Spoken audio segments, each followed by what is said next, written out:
corazón no siente dolor.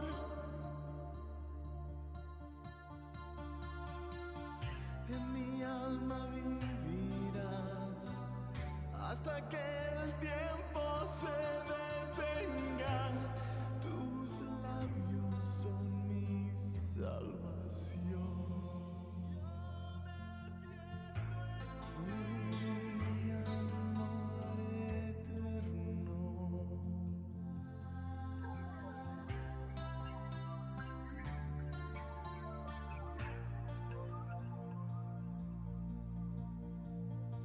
A tu lado siempre caminaré.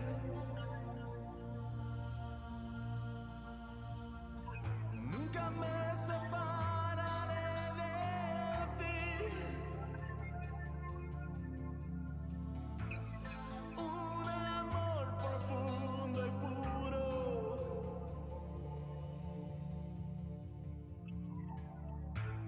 Ya no más podré esperar. Oír que digas te quiero.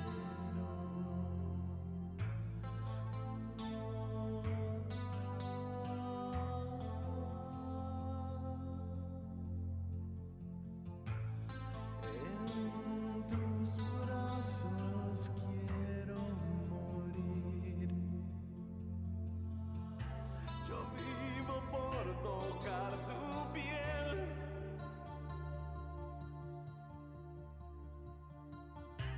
Tus ojos me demuestran la sinceridad. Esta fantasía hecha una realidad. Mi felicidad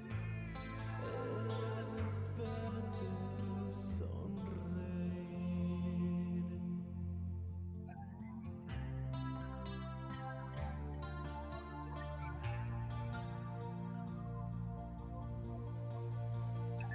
A tu lado siempre caminaré. Nunca me separaré de ti. Un amor profundo y puro.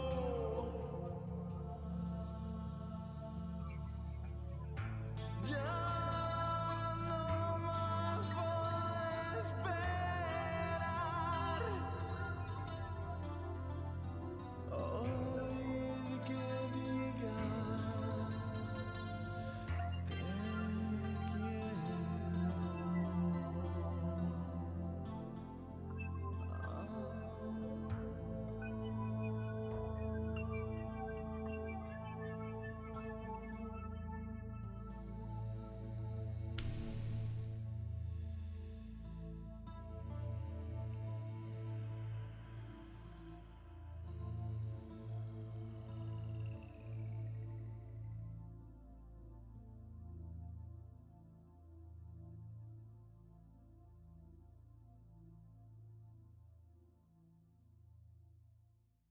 All right, we are live.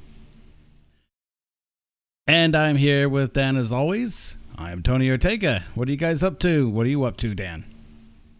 Not much. Just relaxing from a interesting week. A very From interesting week indeed. I heard you got interviewed for the job at Winco. We can't. I don't want to discuss it over live. Just in case somebody is listening. Lips are sealed. My bad. My apologies. Anyway, No worries. Yeah, my day has gone pretty well so far. Just recorded your segment for Train Talks, and then we're doing this live thing. So yeah, we are. And that way, we're just hanging out. So let's do stuff. What do you want to do? Oh, I can't do very much on my side. Well, I might start. I've got myself attached to the cord in my bedroom, so. Yeah, you got to do what you got to do. You know, keep that thing all charged and ready to go. So whenever you're hanging out in Discord, it does use a lot of battery power. So, something I wanted to kind of get on the rag about. Not too much, but something to be talked about anyway. Let's just say YouTube's algorithm sucks. It doesn't promote independent content creation much anymore like it used to. It used to be very much centered around that. Now it's just very much centered around corporate promotion and stuff, you know. But that's not what I wanted to get on the rag about.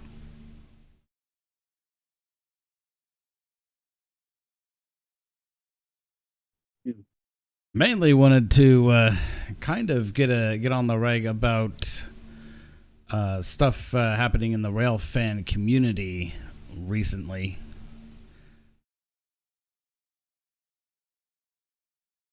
Oh, I can jump on my soapbox on that part. Yeah. Let's just say it's nothing to do with the big boy itself. Yeah. But some people definitely think that they should take pictures of the big boy while standing in gauge of the track. Say like on a siding or a main line or a second main line, the line that the big boy is not rolling down. And so this comes from several pictures that I have seen, certainly online in recent times, where people are blatantly doing this, or they're hanging off signals, doing that sort of thing. Now, let's be clear here that most rail fans are not doing stupid shit like that, but some are a special exception. Do not stand in between the rails, i.e. in the gauge. Do not hang off of railroad equipment. Do not hang off of railroad signals. Do not do any of that just to get a photo of the big boy or any other steam locomotive for that matter. That is not only a risk to yourself, but it's also a safety issue for people around you, as well as the railroad company in question. Because I don't think that people want to bury you 6 feet under if they can find any piece of you left. And that's the harsh reality of it. If a train hits you at 60 miles an hour while you're doing some rail fanning, catching a steam locomotive, You're don't toast. do it. Yeah, don't do it. Because you have to assume always that both tracks are active at all times. Yep. So, yeah. I know that several posts from a certain Steam group on Facebook have actually been getting pulled down from people doing shit like that. Mm-hmm. And then they whine, complain, and moan, well, why would you do that? Well, first and foremost, you're kind of promoting a very bad, hazardous idea, right? And I've seen many, many posts like this, and thank goodness that the Steam group in question is kind of on the ball about that and giving people warnings. Don't do that. So yeah, you are not only risking yourself, but you're also making yourself a target. Any thoughts? Pretty much it. If you want that shot, go to a bridge. Go to a bridge where it's guaranteed, you know. Otherwise, and you take a look safe. at. Yep, exactly. You take a shot from a bridge, or you take a good look at the photograph that you see on your screen in front of you, and you take a look at it from the side, looking down, or a good profile side shot, maybe. Yep. But don't do it in between the gauges. Just don't. So that's kind of what I wanted to briefly get on the rag about. You know, I don't want to sit here and harp on it too much. during the entirety of the live stream effectively. So, Mr. Dan, what is new on your end, sir? Not much. Just trying to find a second job at the moment. Trying to keep my head above water like most of other people around here in the state of Idaho. Yeah, same here in Washington. Governor Inslee is still insisting on mask mandates and stuff like that. But, political stuff aside, things are improving overall. Glad to see that be a thing, Yep. and all that stuff.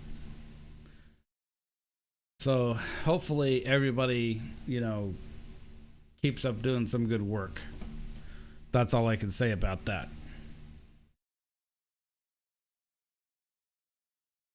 So we touched on some articles. I'm not going to get too much into depth here for the upcoming podcast, but I got to thinking about that UP derailment thing that happened a few years back in 2016. It seems like that the fine that the Union Pacific actually got for the oil train derailment in the Columbia River Gorge on the Oregon side near town of Mosier seems like it's a pretty fair fine of almost $200,000 in total for everything, and plus they're paying for the extra cost of cleaning up as well. So that was a train derailment that happened in 2016, and so basically the fine came down a few days ago from the Environmental Protection Agency and the DEQ as well for the state of Oregon.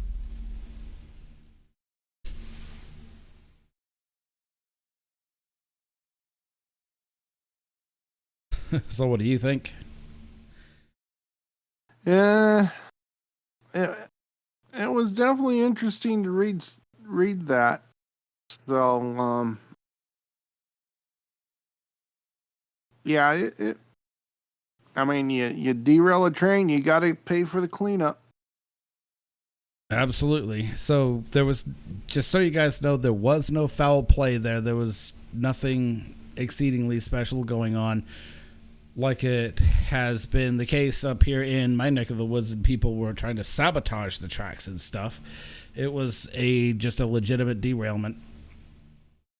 I'm not entirely sure what the cause was. It wasn't exactly mentioned. Exactly mentioned in the article either. So, yeah, I'd have to do a little bit more digging on that. And so the other thing I wanted to bring up too is that there's a certain game that is poised for release in the alpha in October. It's called Railroad Online. Basically, it is a late 1800s to early 1900s a game based on that time period for railroading. Basically, this would be like your logging railroads, your timber railroads, your narrow gauges. This is specifically narrow gauge, by the way. So it's called Railroad Online. So I'm going to share a little bit of it here on the stream for you guys to see. It's a pretty exciting thing. I'm certainly looking forward to it.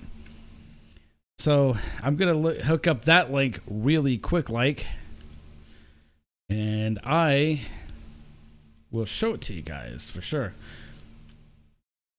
Give me one moment. So I'm going to show you guys the trailer here in just a moment. So this is a really cool thing to see, that people are actually doing this.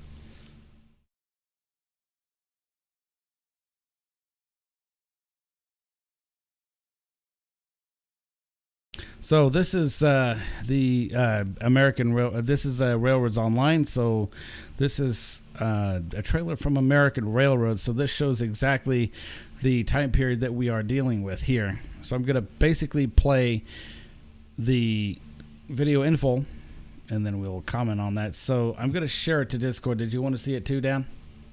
Sure. All right, it's on the screen for you to look at. So when you're ready, tell me whenever you're ready to go. I'm waiting for Discord to do its thing. Oh boy. Yeah. So hopefully it won't take too long. Okay. Can you see it? Yep. All right, so let's play it.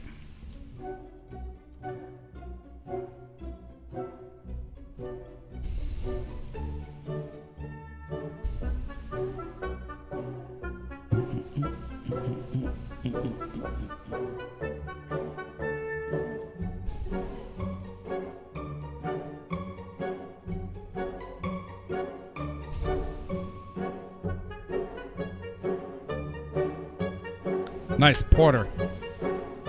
Yeah, and that porter could not pull that many cars. I'm sorry.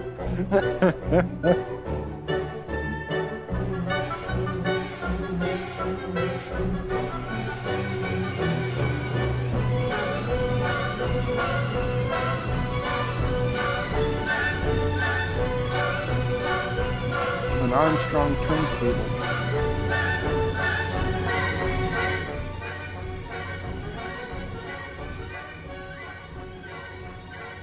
That looked like a coaling tower there. Yeah.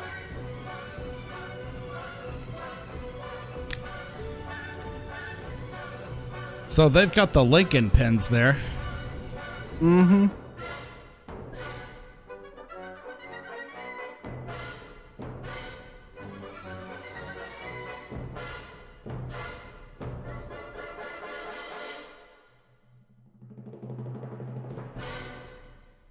So yeah, that video is credit to the people at Railroads Online. So I'm going to drop a link in the chat right here for you guys to go check it out.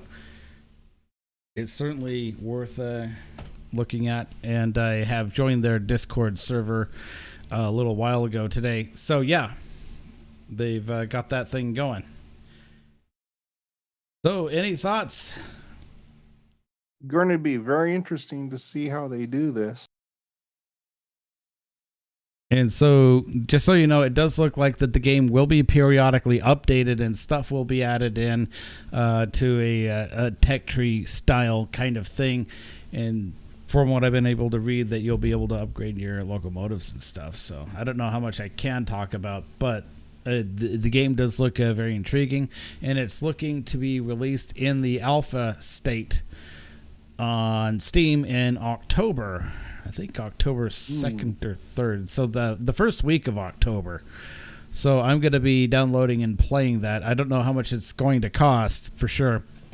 But if it's on Steam, it's going to cost a couple of bucks. I'm reasonably certain on that. So so far the devs have not settled on a price at all, as far as I'm aware. But I will certainly keep track of that in the coming days and weeks and stuff. So I am very much looking forward to this game. Well, I can't say the same for myself at the moment. When you get back onto a computer, Dan, it will give you some more eye candy. Oh, yeah. No doubt.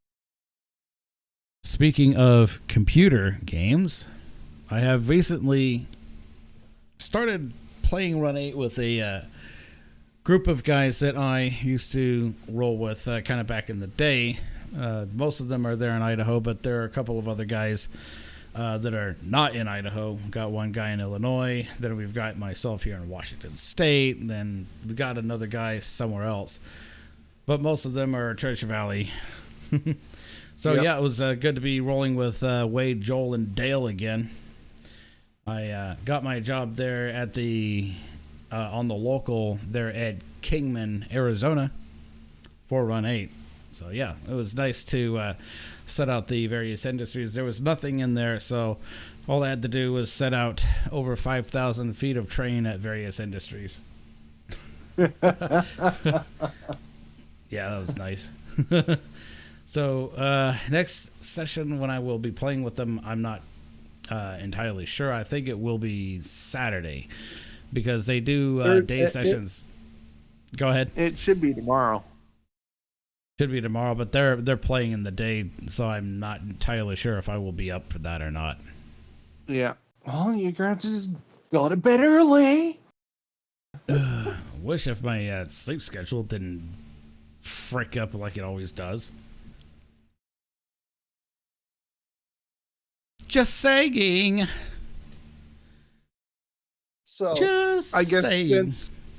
since we're on the subject of simulators, as soon as I get my computer back up and running, I'm going to get the current train simulator from Trains. That's with a Z. N3V is the company that owns it now. Euron does not exist anymore.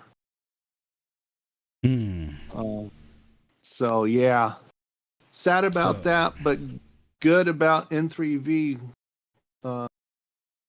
taking the reins of this thing, so to speak, and keeping it alive. What happened to Aaron? Did they go down or something? I don't know. I think they got bought out. That's interesting. So, but as soon as I get my computer going, we're going to buy the game itself again, get the gold membership, and we'll get the Idaho Northern Railroad back up and running again on the simulator. Do you have to re-download all of that stuff? No. I just got to buy the game, which gives me the key to unlock it again. Right, that makes sense. So I was hoping that you wouldn't have to download the stuff there, and that way you could bog down your computer. Yeah. Well, I got to talk with the folks over at Geek Squad and find out if my idea can work. So we'll see. Yeah, so hopefully you can get back online, and we'd like to get you in on Run 8 too when you get back on a computer. So, yeah, Wade will make one of us a conductor. I'll probably be in the second set of locomotives shoving your backside up the hill. Depends on where the Wade puts us.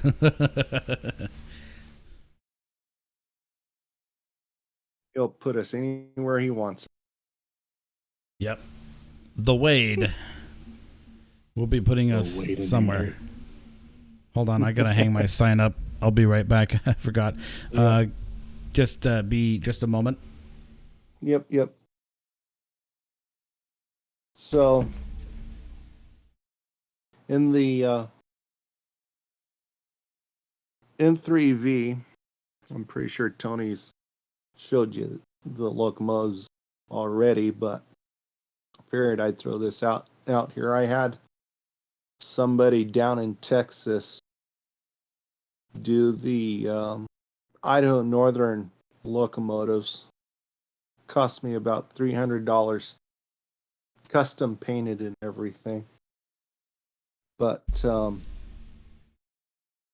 it's the full line of locomotives, including one extra one, which is actually 4511. The Idaho Northern Pacific never had the 4511, but I needed even numbered locomotives. Diabetes. Yeah. Yeah. Anyway, you were saying, because I was lining that up for something else, and YouTube just like quickly plays it. You don't even have the option to basically pre-pause it. Whatever. Yep. YouTube sucks somewhat. So what were you saying? So I'm planning on running these locomotives on the railroad, plus eventually when I can find another program like Photoshop, I want to to my Idaho Western and Pacific locomotives, and those will be the locomotives that go from New Meadows to McCall only. New Meadows Unless to if, McCall. I like that. yeah. So my railroad, which I'm hoping to take it from computer to model form. Good luck from going from model form to real life. Yeah, I know, right? As in real life, model form for me is 1 foot equals 160 feet, which is in scale. Or some people say no, it's actually 1 inch equals 160 inches. However you want to do it. Mm-hmm. The real scale is 1 to 1, so 1 foot to 1 foot. That one's the impossible.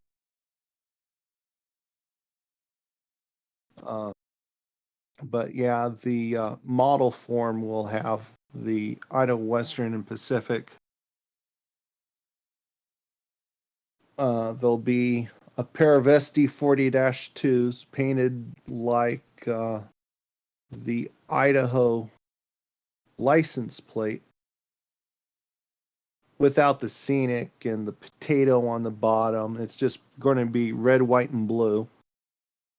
And in the white stripe part, there'll be like a shadow effect mountains, which will be amazing. That will be amazing. Absolutely.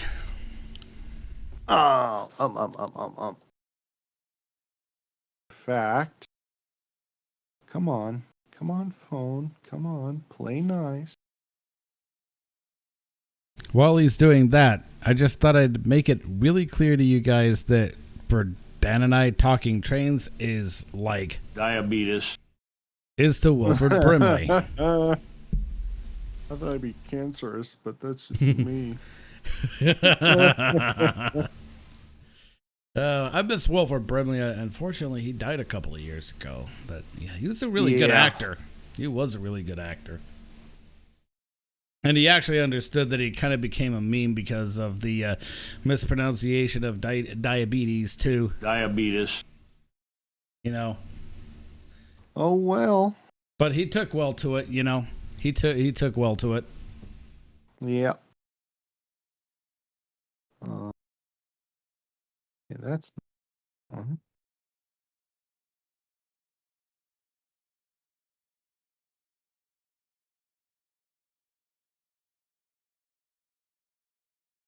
Take me a few minutes.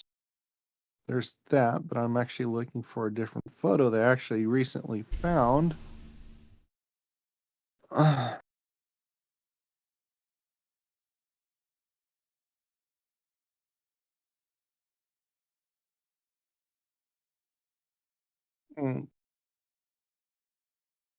going to send this to you.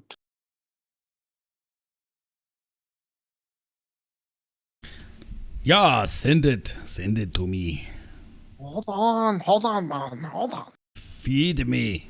I don't know if I'm going to send it through your personal Facebook. I don't know if Eric's is the one that showed you this. I know I've got the other photo of this somewhere.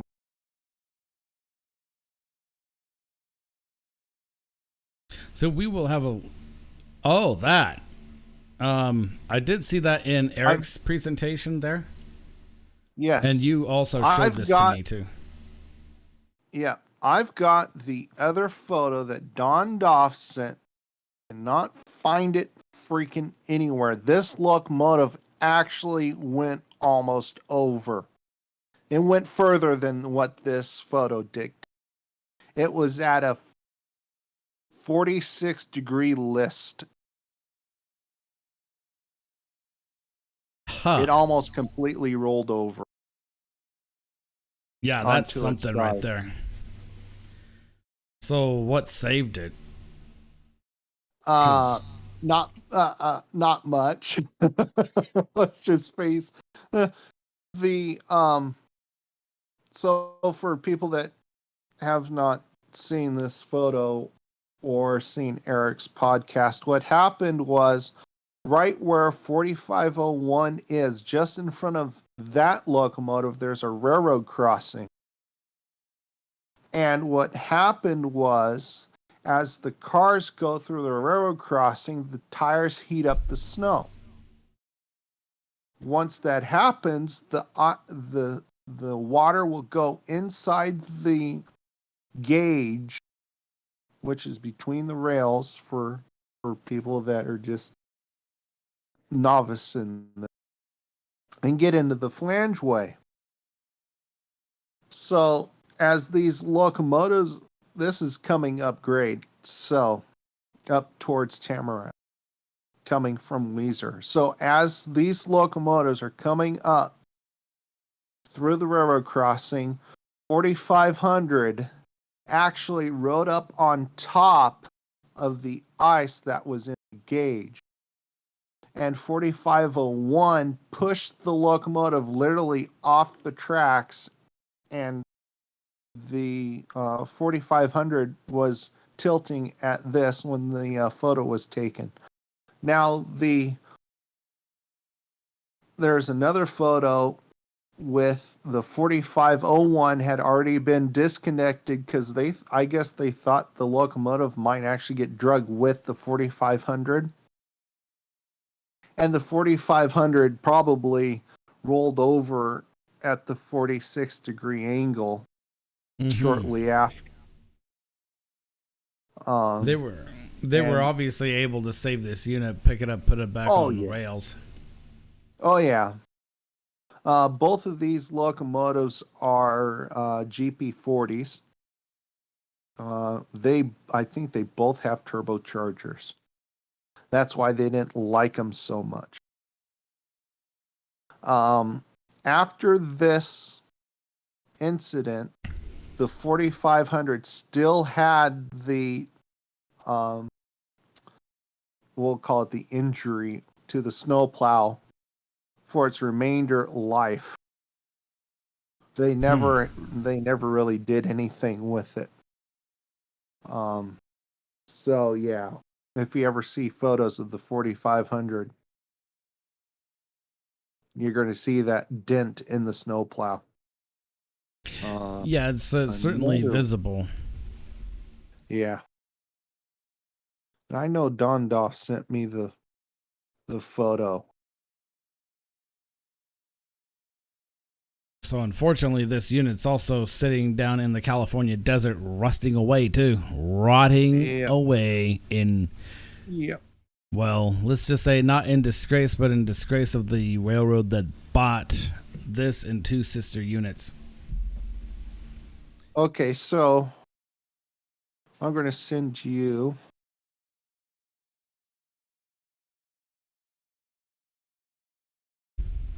Come on. Chat. Send. Send. So, okay, so the 4500 is in the far right of the photo. Okay, so I'm going to have to. Ooh, that's bad. We're going to add that picture off. All right.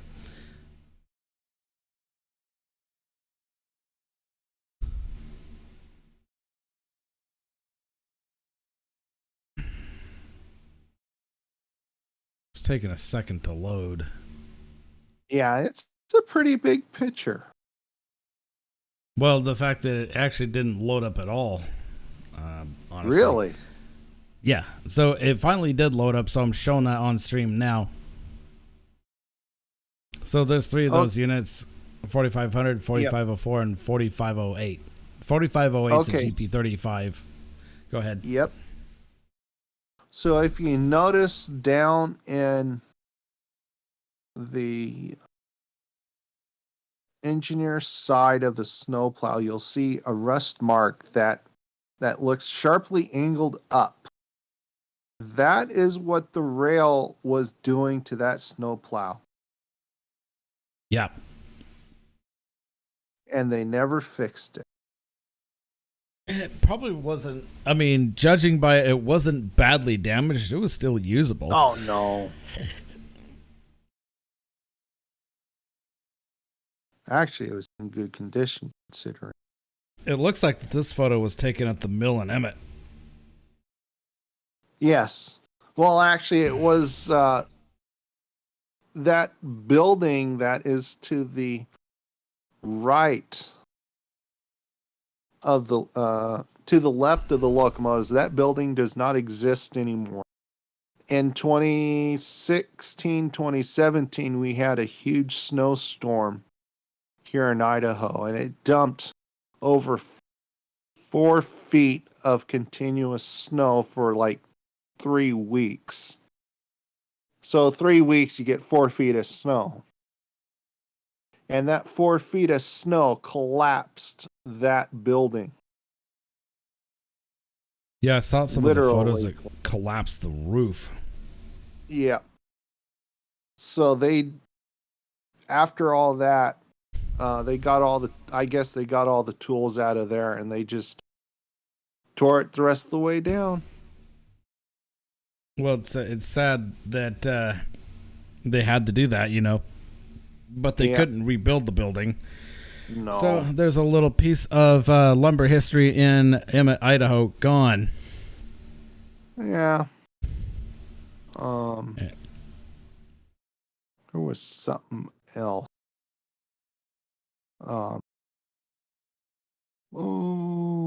Barnacle. Anyway. Barnacles. Go ahead. Trying to find those Idaho, Western, and Pacific Photoshop painted locomotives.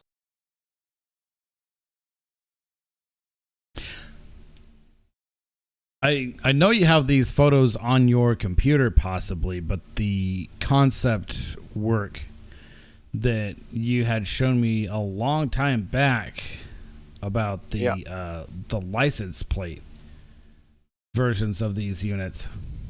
So I'll let's see here. Okay, share this. Ooh. Oh wait. Hold on. Go back. There. That. And that.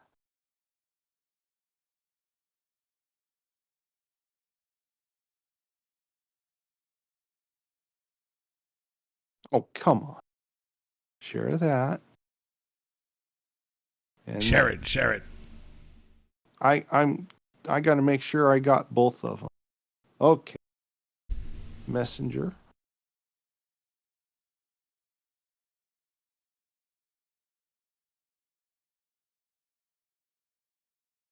Send. There's going to be 2 big photos sending your way. Rest in peace, your computer. No, these aren't too bad. Okay, so let me bring these up onto the stream here real quick like.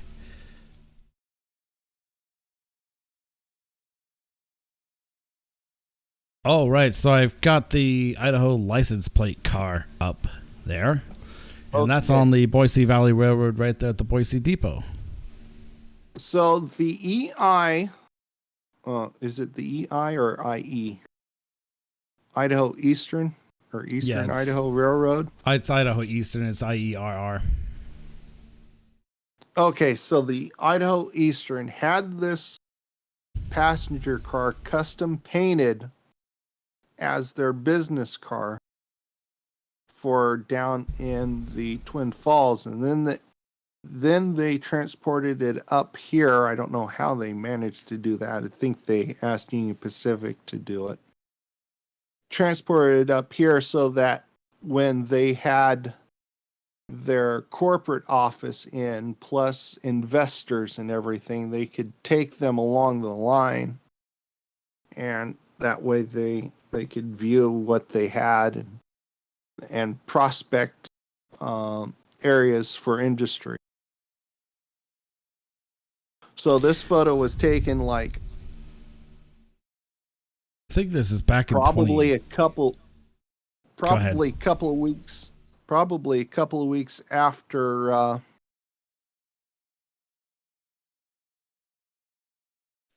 they got the rights to run the branch line between Nampa and Boise.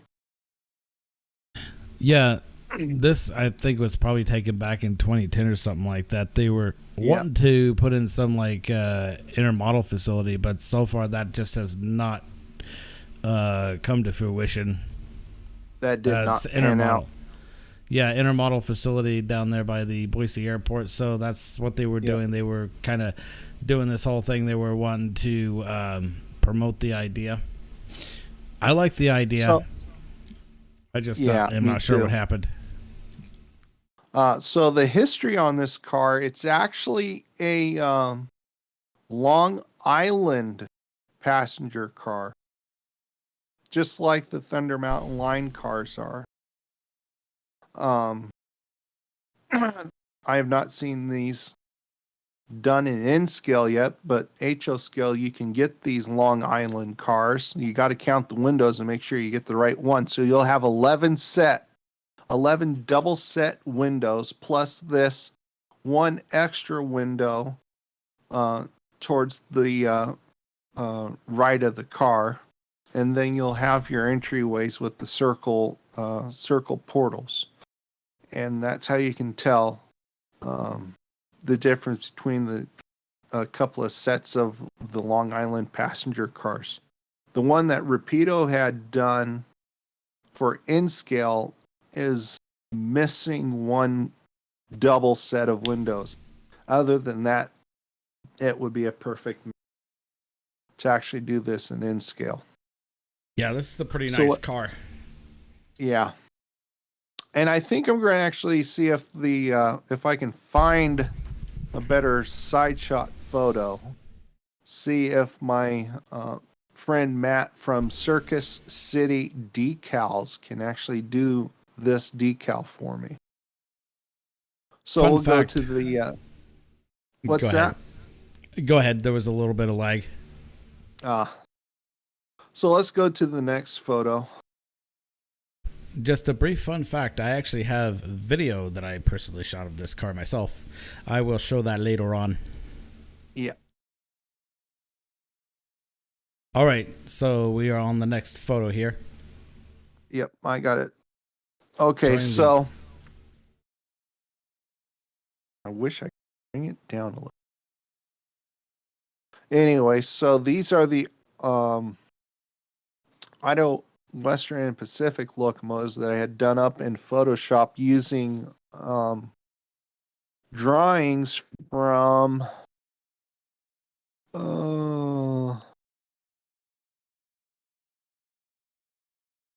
Michael Ebby. He's got a website literally chock full of these locomotive drawings. And when I got done with this, these locomotives almost looked like the British Columbia Railway red, white, and blue locomotives. That's what it instantly reminded me of. Yeah, they do have that weird kind of flair there. Yeah. So everything from that red line up, that'll all be red. I'm not sure what I want to do with the air horns yet. I'm still debating on how to do that. But the mountain scenery between the two locomotives, I want to try and get it to mesh a little bit better than what they are right now. I think I have to flip one of the mountain scene, and then that will look absolutely perfect. I think the foreground mountain scene here would be fine. It might be the background mountain scene here that would need to be realigned just a bit. Other than that, it's fine mostly. Yep. I don't know how to do that considering it's actually from an Idaho license plate. I just put it on top of the used it as a skin, so to speak. Yep. The trucks, I don't know if I want them black or silver. I was still debating on that part too. Silver's a good color to go with. Yeah. Union Pacific actually painted the 4015. They painted those trucks silver while it was behind the big boy. And if you actually had any top nose views, that's the cab top. So you can see the top of the nose. They actually painted that green. The old nose deflector green that they had on the old SD40-2s and the Centennial. Mm-hmm. So that was something interesting. These locomotives, I think, may have red as the sun deflector, a dull red or something like that.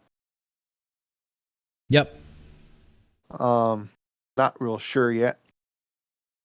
But they will have ditch lights on both ends of the locomotives.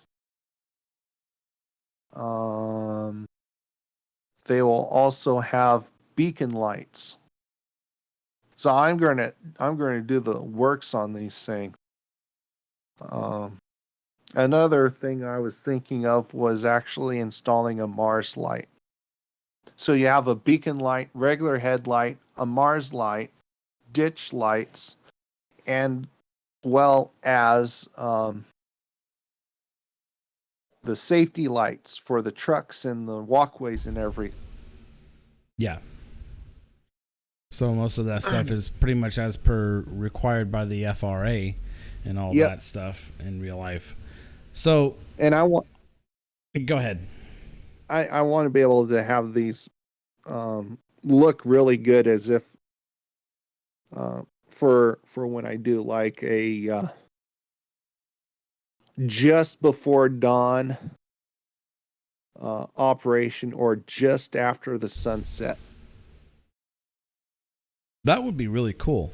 So, like, on this topic of reskinning locomotives using something like this, for those of you that know me, I've said this many times, but I think I'm going to say it over the air anyway. So, Run 8 Train Simulator has these default locomotives that's basically just Run 8 or Run 8 Western. I wish they would let you reskin those to any paint scheme you want. And I would definitely reskin those to this, what you see on the screen here, and what you have seen previously here with the INP locomotives. Call it the Idaho Northern, Pacific, and Western. Basically, it absorbed the BNSF and the Union Pacific. Yep. I got one more photo to send you. One more photo to send me. And this is actually a rare sight because I've never seen them this way.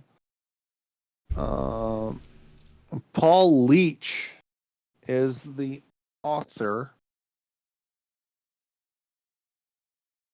Chat. Chatsky.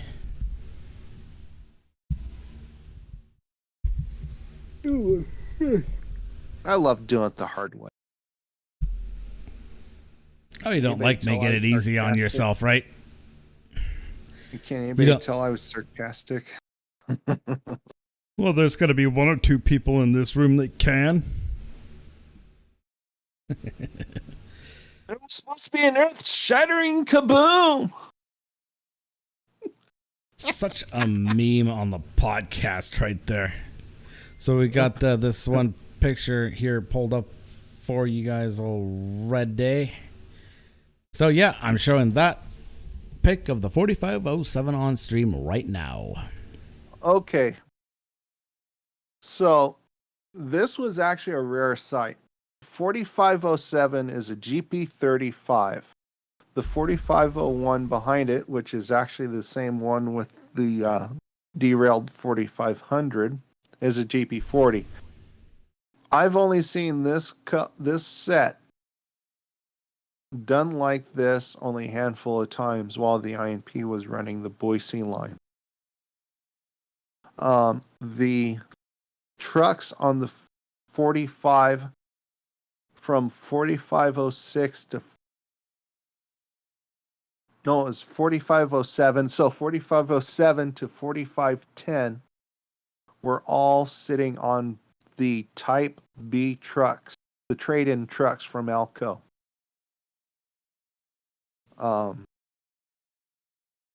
My N-scales will have these types of trucks on them.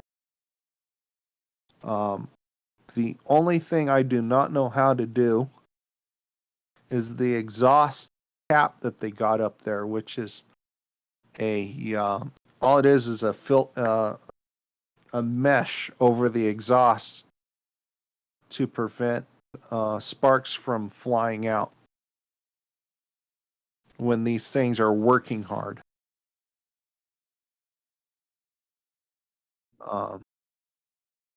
Yep.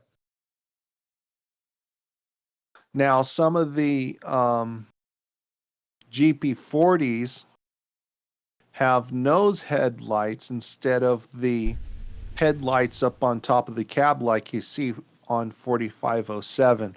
I have modified 4 of the 4500 class GP40s to represent those changes. I've got a list on my Facebook group page telling which locomotive came from where, and the ones with the lower headlights all came from one railroad. And I have that same roster line up on Discord as well. Yep. So it's great reference material. Yep. I'm also trying to find out what Union Pacific was running as far as diesel power from the F7s all the way up to the GP38-2s on the Idaho Northern Branch. I've got photos of a GP9 and a GP9B, which was quite interesting to see because I actually have a GP9 and a GP9B in N-scale, and I had those before I even had the photo, and I just dropped my jaw, literally. And it took me a long time to find prototype photos of those locomotives, and then I found out that Overland Models had produced those same models. So I've now got reference photos of those models so I can model the N-scale model the right way. Yeah, that was a lot to say. Gotta get it all out there in the air, man. And then this other magazine that I had gotten from, it's a streamliner, so it's the Union Pacific Historical Society magazine.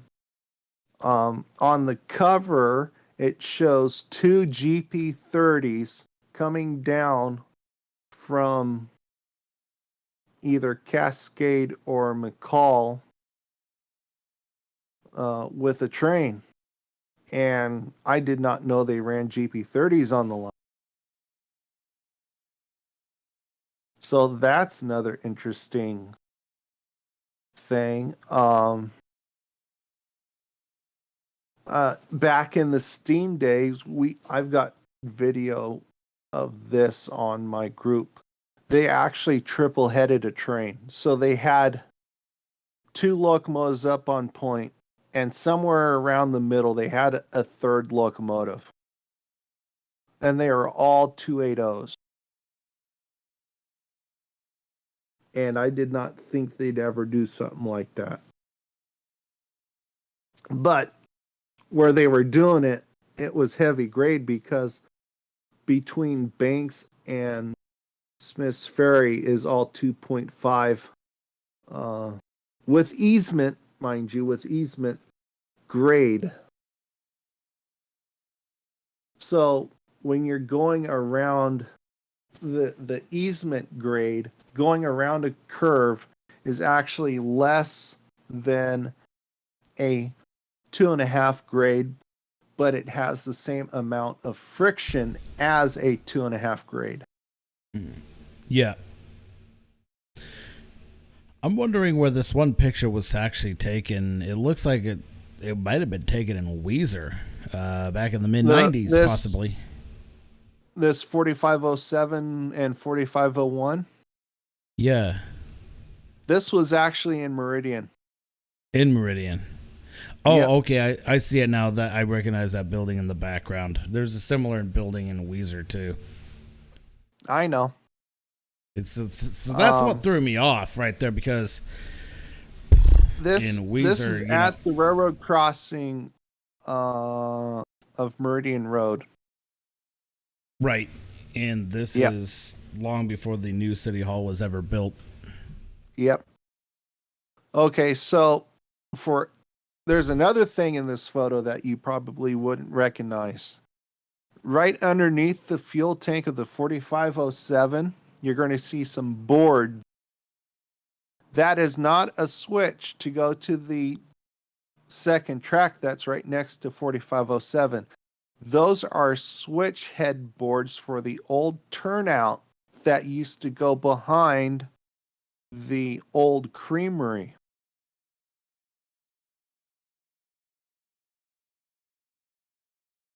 Because they had tracks that went behind the old creamery and came back to the main line where they used to have the depot at. Yeah. And I'm circling with my mouse the old switch headboard right there on the rail. Now, what's going on with this section right here? I don't know who the current mayor is of Meridian, but what they're trying to propose is doing a bike path along the right-of-way, and they're trying to convince Union Pacific this is a good idea. Along the right-of-way. So basically they're wanting the right-of-way gone. No. See where the dirt road is? That's what they want to use. Yeah, that's what they want to use for the bicycle path. But it'll be asphalt, and there'll be a fence between the railroad property and the bike path. And then there's going to be a running path next to the bike path. And then there's going to be a brick wall, because there's some houses back there. Yeah, interesting. And a lot has changed in Meridian over the last 10 to 15 years. Yeah. And they're actually wanting to put development in right alongside the right-of-way, too. It's kind of like, really? Oh, yeah. Okay, so that's actually on the other side. That's across the way from the where the old sawmill used to be in Meridian. Yeah. North of the tracks. That's what they are wanting to do. But Precision Lumber is not willing to sell. Yeah. And even at that, with it being right along the right-of-way, you're going to have all those NIMBY pricks basically going, I don't want that train blowing as hard in my backyard. It's like, shut up. Yep. Go away. Go to bed. Yep. It's only going through town twice a day. Yeah, exactly. Deal with So it. people are not gonna look at that, and they're gonna want a quiet zone and shit in there. So yeah. Because God forbid should anybody be walking up when they buy an apartment right next to a railroad right of way. Yep. Reminds me of that one article I read in the Idaho, I think it was the Statesman, right, about people buying a house literally right underneath the flight path of planes going into and out of the Boise airport. And they go, well, our realtor didn't exactly tell us, that our house is in the flight path and the airport's like right there. What? You didn't look? You didn't notice? I don't know. Sending another photo to you. Yeah, send that photo to me. Send it.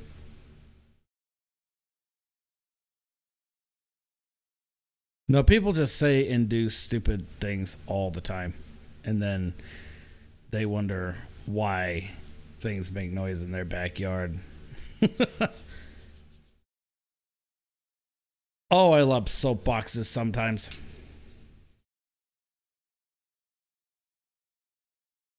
So, second photo is received, and I am currently going to show that on the stream. So, this is the 4503. Looks and like the Horseshoe 4505 is in back. So this is Horseshoe Bend. This is before Thunder Mountain line was ever in existence. So this is pre-95.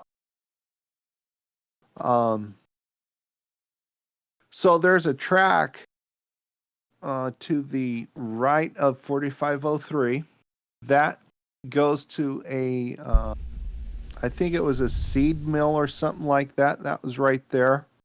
Plus, it was like a farmer's co-op or whatever. So they'd unload hay for the cattle and whatnot for winter grazing. The track with the wood chip cars, that was the track that they had the tank car sitting on next to the road.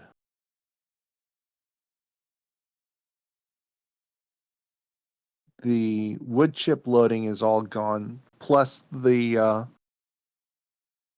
Horseshoe Bend Mill has pretty much been taken over by future housing development. Go figure. Note the word future housing development. So at the very last part of that train, you're going to see some wood chip cars at the very back. There's actually a silver trestle back there. It's a through truss bridge. It also has a through plate girder bridge on one side. I think it's on the east side of the through truss. That is the only bridge type like that in Idaho, plus the skewed bridge south of Cabarton. And then you also have the only Warren Truss deck truss bridge north of Banks. Those are three unique bridges. Cascade had its own unique bridge, which was actually where the highway ducked underneath the roadbed. I don't have any photos. I can't find any photos of this bridge anywhere. I have found photos after they removed that bridge. I just don't have photos with the bridge in place. And that bridge was in place so that it could go up the Payette River Canyon that was going through the hillside before they had the dam built at to dam up the Payette Lake. And then they had to create a very tight hairpin curve on the hillside to gain that same elevation. And there's only a couple of photos that I know of any trains on it. Let's see here. Would be some photos to find right there. Yeah. And somebody actually posted a long time ago of the accident that was at the top of the hill. Very bad. It was a Union Pacific locomotive that had a whole bunch of cars entangled around it.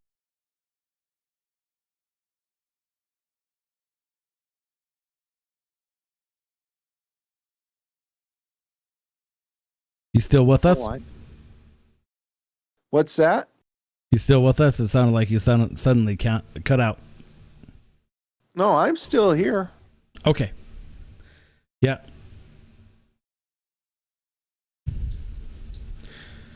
.4503 is one of the units, I believe, with the 4500 that I've seen servicing the old Joseph Branch line in between LeGrand, Oregon, and Enterprise, Oregon at one point. That was after they bought up the bought up the Joseph Branch from the Union Pacific. A little bit of something we'll get into later at some other point in time. I wonder if I've got any photos of the layout. Let's see.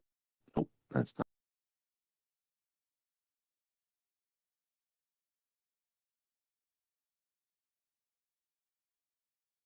That did not sound good. Sounded like somebody ran into somebody else outside my window. Oof, not good. I know, right?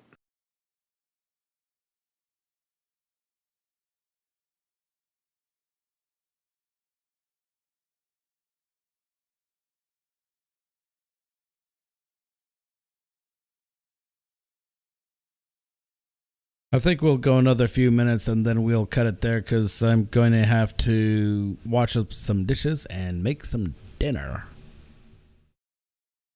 Trying to find it. I promise. My photos are like so mixed up. It's not even funny.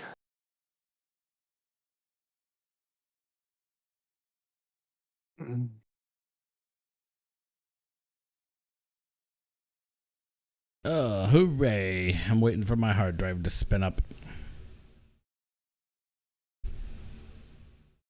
Looks like I don't have any photos of my modeling program that I've been using to design my layout with, which is dang. Right? Yep. Oh, well. So I guess we'll have to end it there because I don't really have much else to talk about. So hopefully we will see you guys. Hopefully we'll see you guys in a few days. And we might play some games for you.